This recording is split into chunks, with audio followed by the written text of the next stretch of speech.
খেলাফত ব্যবস্থা সম্পর্কে সন্দেহ সামান্য ইচ্ছিন যদি করা হয়, কতখানি সামান্য জাররা বরাবর, খোদার কসম করে বলে যায় কোচাইপট্টিবাসী, হতে পারে সে নামাজি, হতে পারে সে দাড়িওয়ালা, হতে পারে সে পাগড়িওয়ালা, হতে পারে সে জুব্বাওয়ালা, হতে পারে সে মসজিদের ইমাম, হতে পারে সে পীর মাশায়েখ, হতে পারে সে শাইখুল হাদিস, যদি কোনো ব্যক্তি খেলাফত নিয়ে সন্দেহ করে, খেলাফত নিয়ে কুৎসা রটনা করে, খোদার কসম করে বলে যায় কোরআনের অনুশাসন অনুযায়ী, আল্লাহ রসুলের ফরমান অনুযায়ী ওই ব্যক্তি যত বড়ই কিছু হোক না কেন, তার ঈমান থাকবে না, ঈমান থাকবে না। আওয়াজ দিয়ে বলো ঠিক না বেঠ?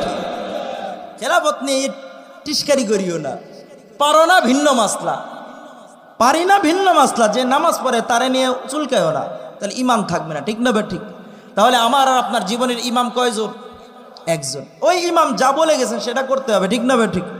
এর বিপরীতে যদি আমি আর আপনি করি, নামাজ যেমন শুদ্ধ হয় না, আমার জীবনও শুদ্ধ